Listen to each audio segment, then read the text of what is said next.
Assalamualaikum warahmatullahi wabarakatuh.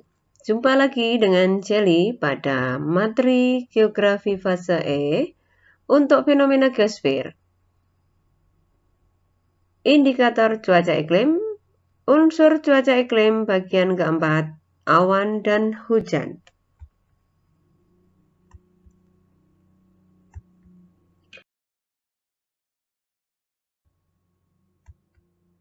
Merupakan kumpulan titik air yang bersatu dan membentuk gumpalan-gumpalan di atmosfer.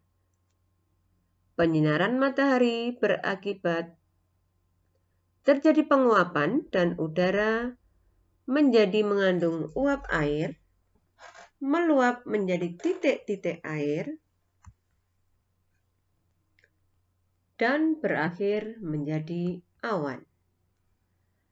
Pada materi awan, kita akan mempelajari klasifikasi awan.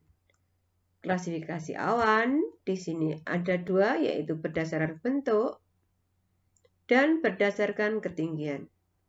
Berdasarkan bentuk, awan ada tiga, yaitu awan sirus, awan stratus, awan kumulus. Sedangkan berdasarkan ketinggian ada awan tinggi, awan sedang, dan awan rendah.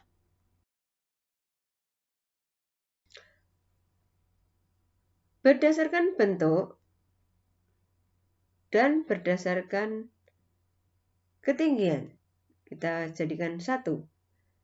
Ada ilustrasi gambar di sini. Kalau bentuknya menggumpal, maka itu awan kumulus.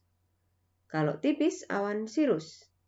Sementara berdasarkan ketinggian, ada awan rendah, yaitu kumulus, awan menengah atau sedang. Di situ ada alto, baik alto kumulus maupun alto stratus.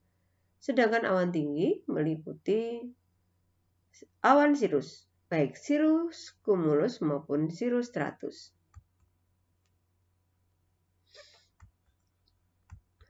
Kemudian, secara spesifik, awan sirus memiliki ciri tipis seperti serat atau bulu burung, sangat tinggi, tidak menimbulkan hujan, dan terdiri dari kristal-kristal es. Awan stratus memiliki ciri tidak berbentuk, berlapis, berwarna kelabu, menutupi langit luas. Sedangkan kumulus menggumpal, tebal dengan puncak yang agak tinggi, merupakan gumpalan putih atau cahaya kelabu, seperti bola kapas mengambang, dan menimbulkan hujan. Sedangkan ciri awan tinggi, berdasarkan ketinggiannya, awan tinggi untuk di daerah tropis memiliki ketinggian 6.000 sampai 18.000 meter. Awan menengah 2 sampai 6 km, dan di daerah atau awan rendah kurang dari 2.000 meter. Kemudian kita lihat di daerah sedang, di daerah kutub, rata-rata awan rendah kurang dari 2.000. Baik, untuk contohnya sudah bisa dilihat sendiri seperti yang tadi juga di materi-materi slide sebelumnya. Selanjutnya, awan di sini ada gambar maupun identitasnya. Ada awan sirus, sirus kumulus, bisa dilihat sendiri, awan kumulus, kumulus nimbus, dan sebagainya. Awan juga memiliki jenis atau awan-awan langka yang memiliki bentuk tertentu dan unik. Di antaranya ada awan lentikular, biasanya di atas gunung, awan mamantus, awan asperitas, ada morning glory, dan sebagainya. Ini biasanya untuk materi-materi KSN. Untuk materi hujan yang akan kita pelajari adalah faktor yang mempengaruhi banyak sedikitnya curah hujan dan macam hujan. Bagaimana proses terjadinya hujan? Hujan terjadi karena banyak faktor. Faktor-faktor yang mempengaruhi sedikit banyaknya curah hujan di suatu wilayah dipengaruhi oleh yang pertama garis lintang, yang kedua daerah konvergensi antar tropis, ketinggian tempat atau relief atau topografi, bentuk medan, arah lereng medan, jarak dari sumber air, arah angin sejajar pantai, perbedaan suhu, dan luas daratan. Garis lintang.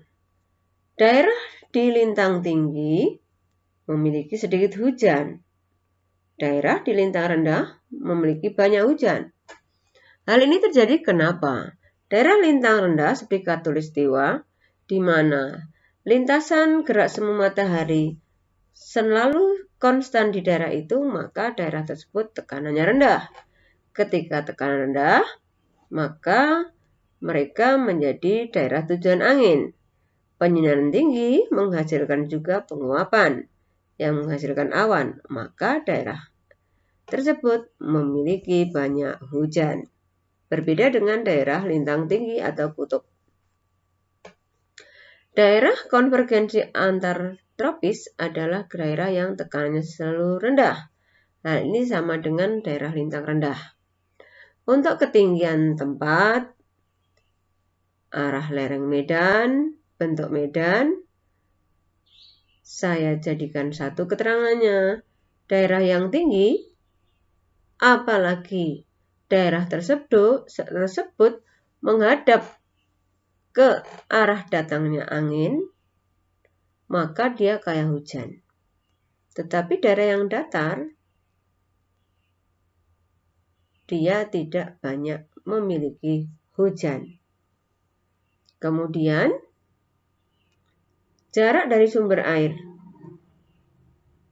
Daerah yang dekat dengan laut, salah satunya, pasti banyak curah hujan karena di situ terjadi penguapan yang menghasilkan awan dan hujan.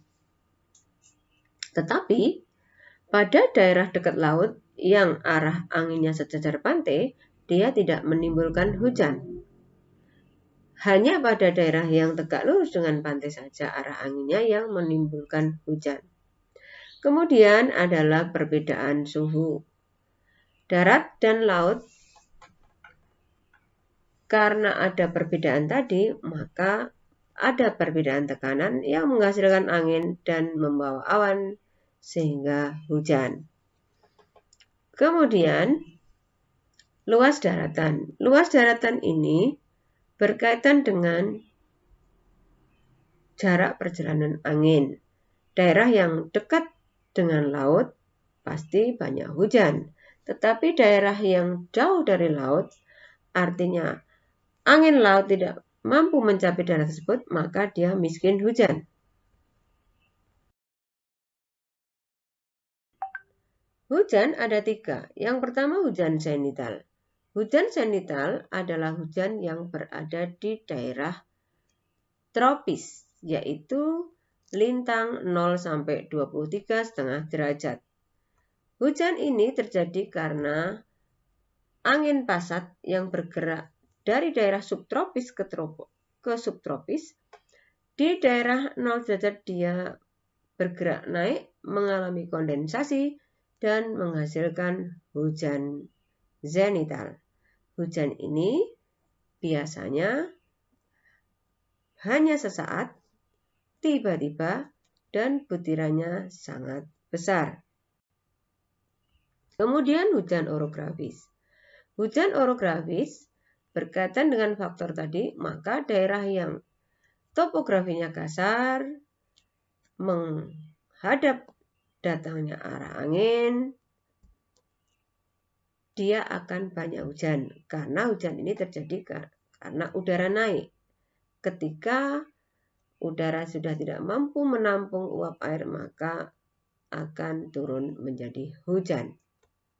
Kemudian yang terakhir adalah hujan frontal.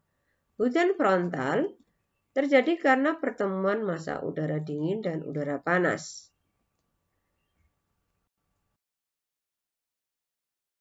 Terima kasih. Semoga bermanfaat. Jangan lupa like dan subscribe. Talent without work hard is nothing.